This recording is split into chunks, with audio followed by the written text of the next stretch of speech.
Hi kindergarten, I'm here in the art room and today I'm going to show you how to do some basic watercolor techniques if you are choosing to color in your Grantwood farm landscape with watercolors. Now, it's important to have everything ready to go when you begin a painting like this. I of course have my cup of water and my paint set and my drawing from last time. I also have underneath what I call a messy mat, so that if I go off the edges of the paper, the paint and water won't get all over the table surface. It'll get on the messy mat.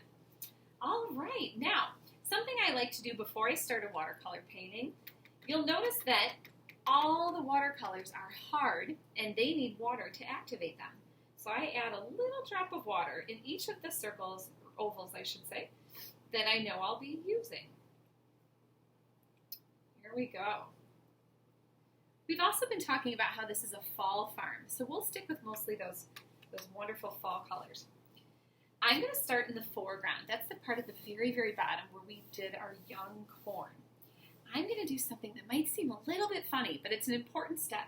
I'm going to take just pure water and brush it around the bottom area of the picture. Okay, you probably can't see it very well on the screen, but it is there. It's a nice thin coat of water, and it's making my bottom area very shiny. Now, remember our paints that I put a dot of water in? The water is soaking into the paints, making it ready to be used. I'm going to go ahead and very gently tap my paintbrush in the brown. Okay, and I'm going to go ahead and brush this brown paint right over my young corn. Now, if you did your lines with crayon, you'll notice that the paint kind of bounces right off the crayon. That's because crayon is made with wax, and wax resists water. The water will bounce right off of it, and you'll be able to see your young corn right through those lines. Okay, so we've got some nice soil there, and our corn showing through. Next, I'm going to move on to another hill. Maybe I want to do this one next with the plow lines. So same thing, I'm going to clean my brush, put water on it, and just gently wet that area. And again, this is to help the watercolors to spread beautifully throughout that space. I just do one space at a time. Now I'll pick another fall color. Maybe this time I want to do a little yellow. So I'm going to go ahead again, very gently tap it in there. You never need to grind it in there. Be very gentle. And you'll see here the yellow. Oh, oops, sorry, there's a little glare. There it is. And you can see that kind of, again, showing through the crayon. The crayon, I should say, is showing through.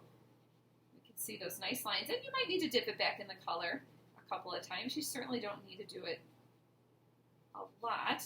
Watercolor paint goes a long way, especially when you use water to help spread it around. If you feel like it's too dark, add more water and keep spreading. If you feel like the color is too light and you wanted it darker, instead of dipping your brush back in the water, dip it back in the paint and add another layer. The more layers you add, the darker the color will turn out. Okay? All right, now I'm going to move on to my next hill. In this one, I've got my pumpkins and my haystacks.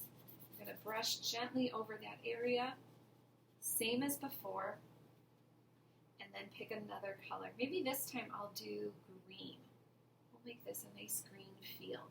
And same thing, see how the hay and the pumpkins just kind of bounce around that water there coming in, that green. Even the trees. You'll notice if I keep spreading the color, it's almost stretching it out and making it lighter and lighter. It's almost really light, it's almost white over here. So just add another layer of color and go ahead and let it spread with the water onto the paper. Another great thing about doing your lines in crayon is it's kind of almost a little barrier here so that it doesn't spread into your other colors too much. Okay, and then same thing, I have my water here, you can't see it, but I'm just going to wipe it in that. And then I'm going to keep going and do my next hill. Maybe for this one, I'll do orange. It's another good fall color. And go ahead and spread it around. There we go.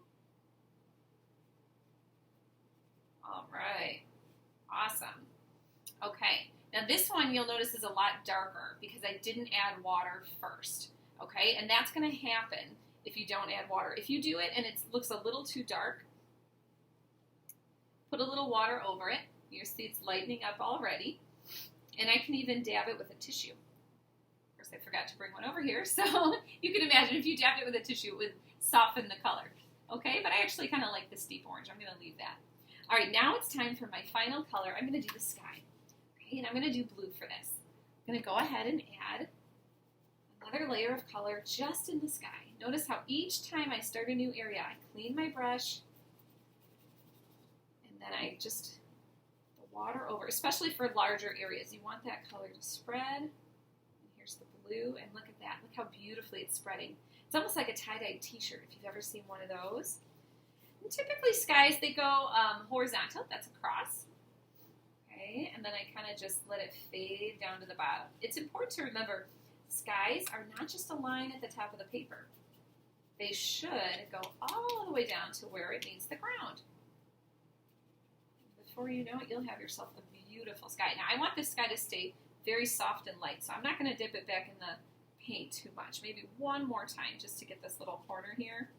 And you'll notice it's a lot darker in that area. So just use your water to spread it out and make it look nice and smooth. All right, and here we go. I've got a lovely fall farm painting. Thanks for watching.